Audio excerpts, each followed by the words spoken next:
Hi friends, ఎలా ఉన్నారు అందరూ? Welcome back to my YouTube channel Supriya ఆవుల. అందరికీ ముందుగా హ్యాపీ ఉగాది, శ్రీ క్రోధీనామ సంవత్సర ఉగాది శుభాకాంక్షలు. ఎలా జరుపుకున్నారు మీ అందరి పండుగ? నాకు కూడా కామెంట్ సెక్షన్లో కామెంట్ చేయండి. ఈరోజు నేను ఎలా జరుపుకున్నాను అనేది నేను మీకు కన్ఫర్మ్గా వీడియో అయితే చేసి పెడతాను.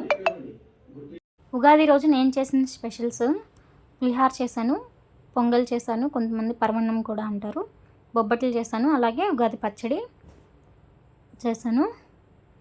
ఈరోజు నా పూజ అయితే ఇలా అయితే నేను సింపుల్గా అయితే చేసుకున్నాను. మీరు ఎలాగ ఉగాదిని సెలబ్రేట్ చేసుకున్నారు? అలాగే టెంపుల్స్కి వెళ్ళారా? ఏమేమి స్పెషల్స్ చేసుకున్నారు ఈరోజు అనేది నాకు కామెంట్ సెక్షన్లో కామెంట్ చేయండి. నేను టెంపుల్కి కూడా వెళ్ళాను, మార్నింగ్ వెళ్ళాను, ఈవినింగ్ కూడా వెళ్ళాను. ఇది మా యూనిట్లో ఉన్న టెంపుల్ వ్యూ. ఇక్కడే మనకి 5 దేవుళ్ళు అయితే ఉంటారు. మనం ఇక్కడికి వచ్చాము అంటే 5గుని ఒకేసారి దర్శనం చేసుకొని అయితే బయటికి రావచ్చు.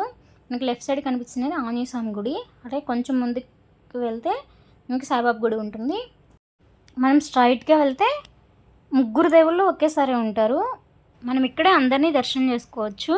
మనకి స్టార్టింగ్ వినాయకుడి గుడి అయితే ఉంటుంది. వినాయకుడిని దర్శనం చేసుకొని నెక్స్ట్ మనకి వెంకటేశ్వర స్వామి టెంపుల్ ఉంటుంది. వెంకటేశ్వర స్వామిని చూసి దర్శనం చేసుకున్న తర్వాత నెక్స్ట్ మనకి శివయ్య గుడి అయితే ఉంటుంది, శివుడి గుడి ఉంటుంది. శివుడి పార్వతీదేవి అయితే ఉంటారు. ఇది మార్నింగ్ వ్యూ. మార్నింగ్ నేను ఒక సెల్ఫీ తీసుకున్నాను. మనకి బయటికి రాగానే మనకి లెఫ్ట్ సైడ్లో అయితే సాయిబాబా గుడి ఉంటుంది, అలాగే ఆంజనేయ స్వామి గుడి ఉంటుంది.